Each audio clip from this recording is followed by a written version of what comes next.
বরাবরই অনবদ্য অভিনয় দক্ষতা দিয়ে দর্শকদের মন জয় করে আসছেন এবং প্রশংসায় ভাসছেন বাংলাদেশের জনপ্রিয় অভিনেত্রী মেহজাবিন চৌধুরী। বর্তমানে বড় পর্দায় ব্যস্ত সময় পার করছেন তিনি। সম্প্রতি এক সাক্ষাৎকারে ব্যক্তিগত জীবন, ভবিষ্যৎ পরিকল্পনা ও ক্যারিয়ার নিয়ে খোলামেলা কথা বলেন তিনি।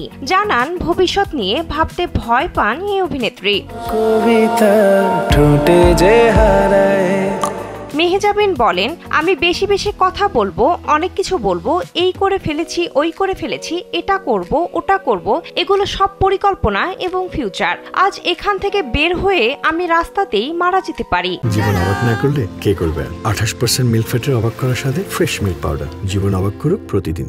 আমরা জানি না আসলে কি হবে, তাই অনেক লম্বা বা অনেক দূরের চিন্তা ভাবনা আসলে আমি করতে অনেক ভয় পাই এবং করতেও চাই না।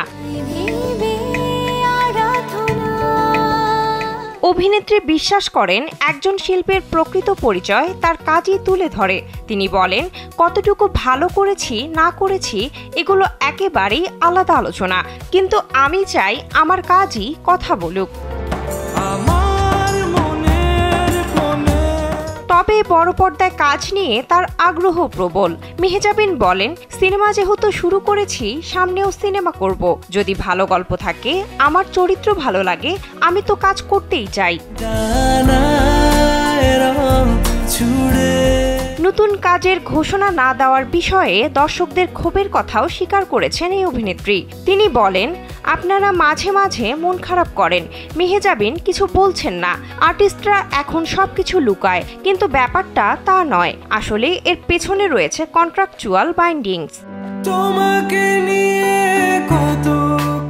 মেহজাবিনের ভাষ্যে, যে কোনো কাজে অনবোর্ড হলেই সবার আগে প্রযোজনা সংস্থা একটি স্বাক্ষর নেয়, যেখানে শর্ত থাকে প্রোডাকশন হাউসই প্রথম ঘোষণার কাজটি করবে।